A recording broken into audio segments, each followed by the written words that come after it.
Miarabanao sy ny ankonanao manaraka izao fandarana izao. Ny fiadanan'ny tompony ho aminao.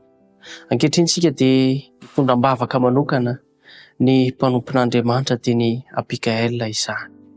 Raha misy fanirianao tena ho tanteraka amin'ny tombavaka dia inoy fa mamaly ny etaentanao Andriamanitra. Iaraka hivavaka isika.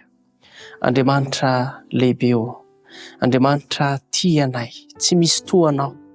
Andriamanitra mamindrafo mamelany elokay tsiraray avy.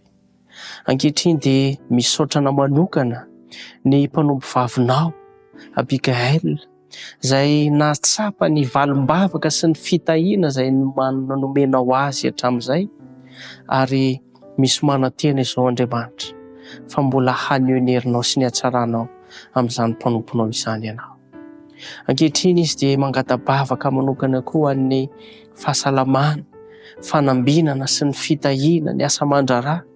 Tompo malalo, asehoy azy fa ianao dia mahay ny zavatra rehetra, ary rehefa miantehitra aminao ka mahasoa dia ho tanteranao izany.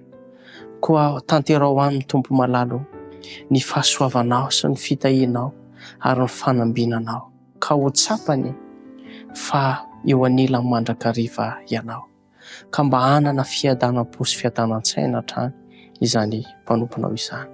Mivavaka manokana ihany koa ho an'ireo namana izay manaraka izao fandarana izao, ianao any anafy ny herinao dia ny fanamasinao any tsiraray avy, ka hatsapa ny fitahianao sy ny fahasoavanao tsiraray avy.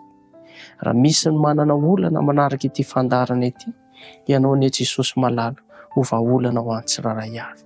Ary raha misy manana fikasana, ianao natanteraka mihoatra lavitra izay eritreretiny tsiraray avy.